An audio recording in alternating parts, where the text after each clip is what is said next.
Hello guys, welcome to Assamese Educare. আজি আমি আলোচনা কৰিম বিদ্যালয়ত ব্যৱহাৰ হোৱা সময়পঞ্জী ঠিক আছে। এইটো আমাৰ ভিডিও নাম্বাৰ 25 আৰু টপিক 20 ঠিক আছে। ইয়াৰ আগতে আমি আসলতে আমাৰ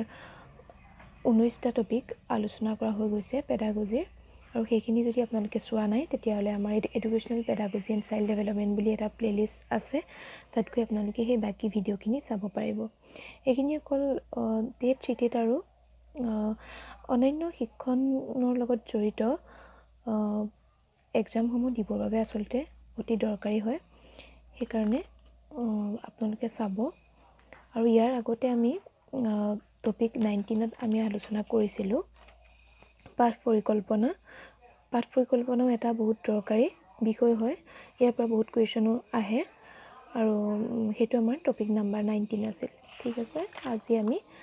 টপিক নাম্বাৰ 20 আলোচনা কৰিম, য'ত আমাৰ আছে সময়পঞ্জী, ইংৰাজীত আমি টাইম টেবুল বুলি জানো।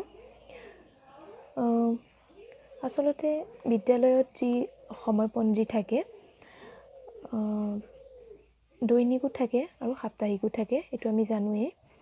আৰু প্ৰাইমেৰী স্কুলৰ পৰা আমি দেখিয়ে আহিছোঁ নহয়নে, যে কোনটো পিৰিয়ডত আচলতে কি পঢ়াব লাগে, কিমান সময় পঢ়াব লাগে, সেইখিনি সদায় ক'ত থাকে, সময়পঞ্জীত থাকে। এতিয়া আমি চাম যে সময়পঞ্জীনো আচলতে কিয় দৰকাৰী হয় এখন বিদ্যালয়ৰ বাবে, বা এখন বিদ্যালয়ত কিয়নো সময়পঞ্জী বনোৱা হয়। আমি তাত 12টা কাৰণ পাইছোঁ, 11টা কাৰণ পাইছোঁ, আৰু আমি যিমান পাৰোঁ সেইখিনি ভালদৰে আলোচনা কৰিম ঠিক আছে।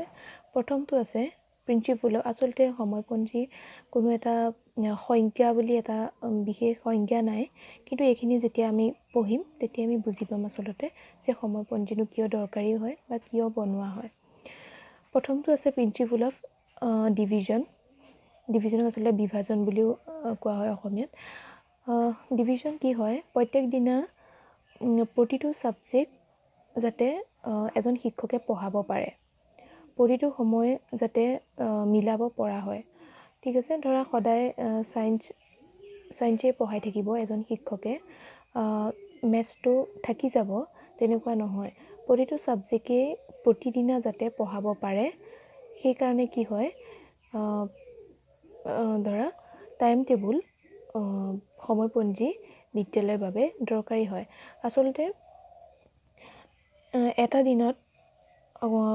এটা ছাবজেক্টেই 2-3বাৰ পঢ়োৱা নহয়, প্ৰতিটো ছাবজেক্টেই প্ৰতিটো দিনত কি হয়, পঢ়োৱা হয়, আৰু তেনেকৈ প্ৰতিটো ছাবজেক্ট এটা নিৰ্দিষ্ট সময় ধৰিহে পঢ়োৱা হয়। আৰু তেনেকৈ কি হ'ব, তেনেকৈ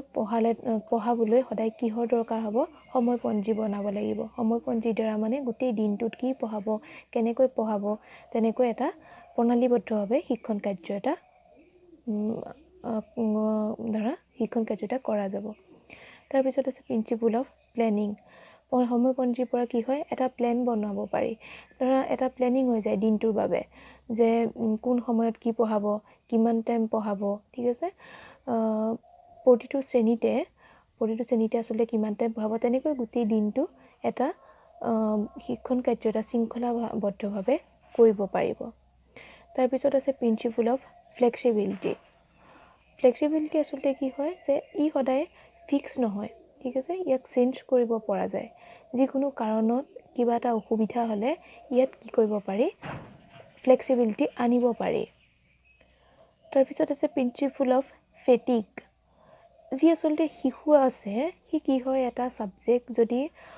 ছাবজেক্টেই যদি গোটেই দিনটো পঢ়াই থকা হয়, তাৰ মনোযোগ কমি যায়।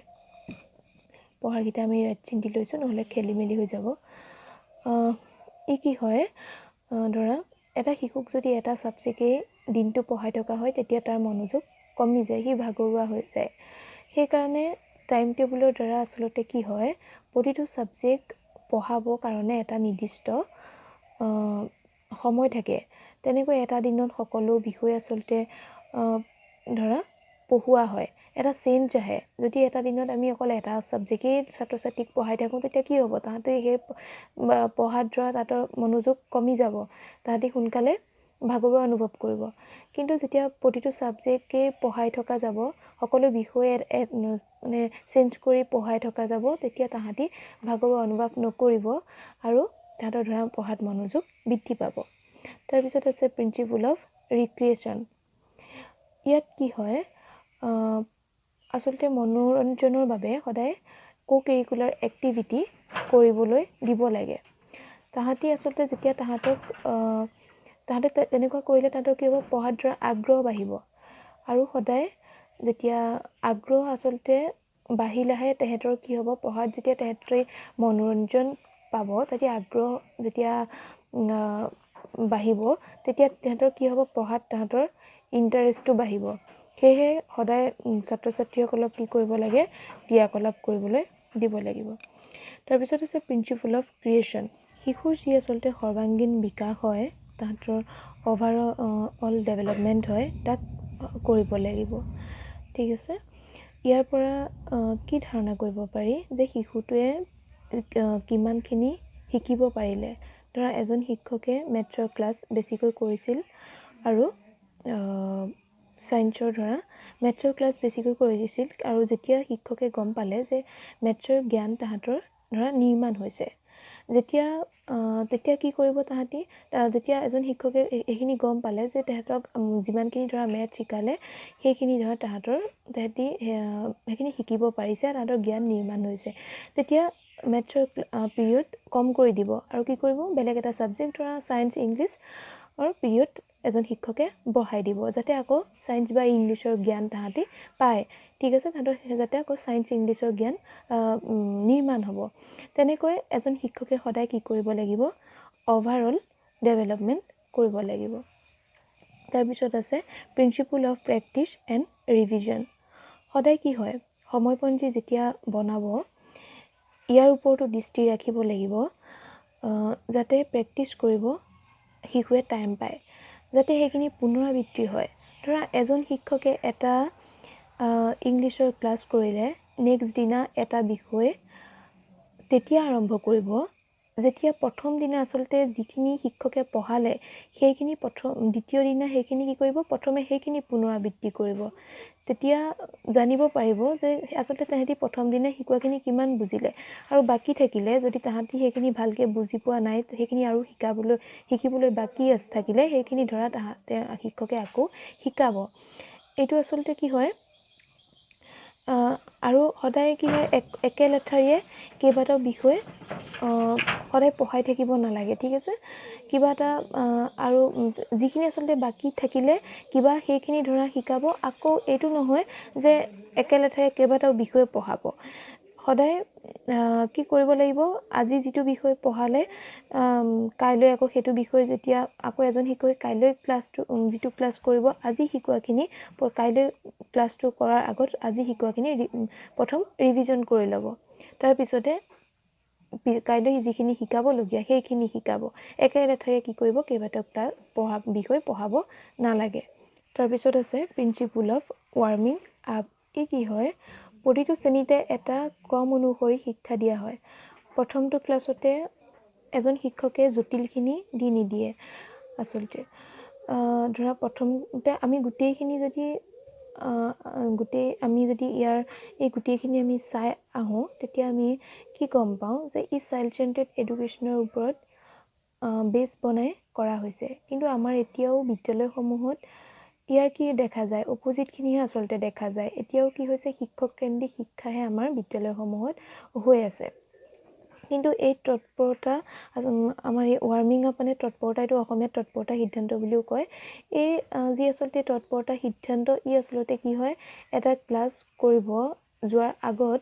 তাৰ আগৰ ক্লাছৰ পুনৰাবৃত্তিটো কৰাই হয় আৰু এটাকৈ ধৰা ক্লাছখিনি এটাকৈ কৰা হয় এনেকুৱা নহয় যে একেলগে 3টা ছায়েন্সৰ ক্লাছ কৰাই দিলে বা একেলগে 3টা মেথছৰ ক্লাছ কৰাই দিলে তেনেকৈ নহয় সদায় কি হ'ব